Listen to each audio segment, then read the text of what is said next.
Good morning, fellow followers of Christ. Welcome. For those of you who are just finding me, I've been a Christian for most of my life. And throughout my time and my long journey of faith in Christianity, there are some things I've come to understand about what it means to be a Christian. In the cultural Christian environment that I grew up in and still inhabit, one of those things was an intellectualized faith. The reasoning for this is based on a passage from 1 Peter. It goes something like this: "Be prepared to make a defense to anyone who asks you for the hope that is in you." For normal people, when you look at the context of that passage, it's rather simple to interpret. When somebody asks you why you're a Christian, tell them and be nice about it. But this is not the interpretation I grew up with. In fact, it's not even the interpretation that's really held by many in the evangelical church. You see, I grew up with the idea that everything in the Bible is literally true, and there is a good and reasonable explanation for everything found within the Holy Scriptures. And to be a good Christian, I had to know the answers to any of the perceived problems that anybody outside of the faith might have with the Holy Scriptures. God creating the world in 6 literal days? Yep, there was an answer. Garden of Eden, literally a place? There's some people who can point to a map and tell you almost exactly where they think it was. A worldwide flood that defies all known scientific principles of physics. Yes, there's an answer to that as well. And proof. And for those of you who don't know, there's a whole industry within evangelical Christianity that caters to this literal interpretation of the Bible.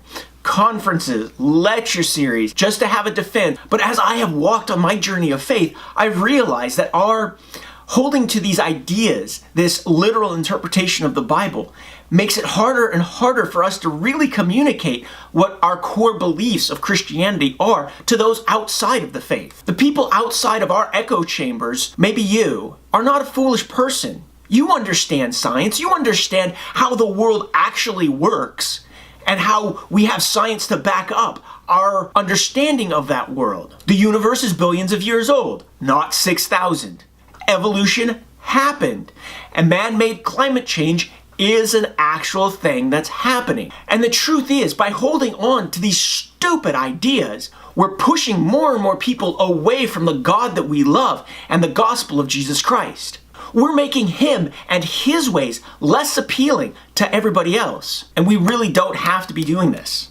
Anyone who takes up and reads the Bible can see what God wants his people to be doing when it comes to actually defending their faith and what it actually means to defend their faith. Love, compassion, long-suffering. These are the virtues that God wants us to exhibit and defend. And we see throughout history, when Christians take up and actually act on these virtues that God wants us to live out, the world itself takes notice and they go and ask, what is the reason for your hope? And we have an opportunity to tell them. I love the story how the Roman Emperor Julian the Apostate tried to bring back the old religions. He tried to force them to copy and emulate Christian virtues. But I've got to be honest, I'm not really sure that Christians today really want to do the hard work that living out the Christian virtues entails. This is why Christianity will continue to shrink and fade away. It's the reason why it's only Christians' fault why people don't want to be Christians. My name is David Patton. I post videos most Fridays talking about my faith and my journey through it. If you like this video, hit the thumbs up button and leave a comment. If you didn't like the video, hit the thumbs down button and leave a comment. I appreciate it if you subscribe by clicking right there. Last week's vlog about what Christians truly fear is going to be right there. And there's another video I posted asking evangelical Christianity about their undying support for the president. Thank you for watching, have a good week, and God bless.